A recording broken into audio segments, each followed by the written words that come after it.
But I love this person, Tim. Yeah? Well, let me ask you.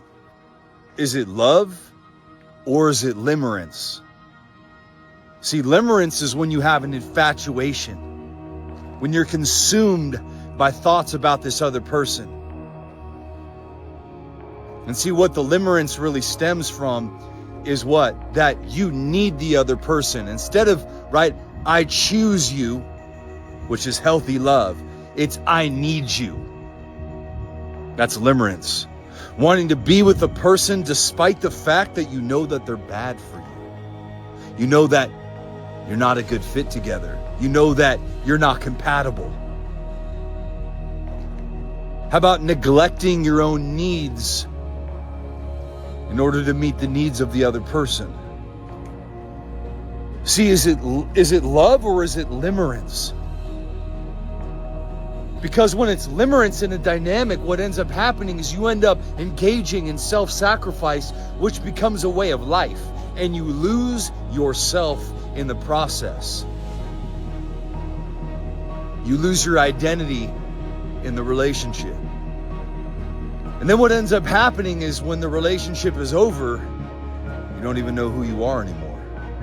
And you can't imagine your life without the other person. Despite the fact that you can recognize that viscerally, emotionally, how you feel is empty, broken, helpless, anxious, depressed, and afraid. See, when you're in this type of dynamic, you have to be able to recognize the void that you feel when you're not around them.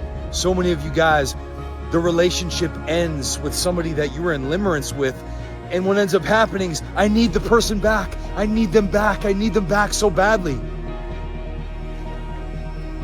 Well, let me ask you this.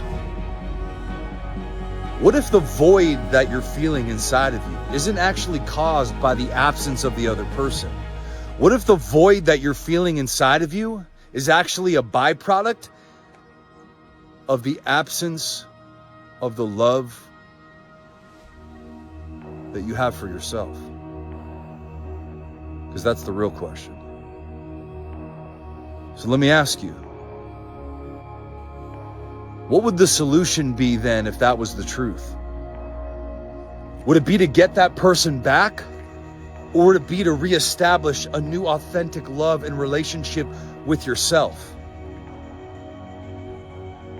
Because from that point, you come to realize that you just want to be set free despite what happens. Some of us understand that on the road to becoming somebody new, we have to accept that we have to end old relationships. We have to accept and learn how to detach from people, places, and things that no longer serve this new version of us.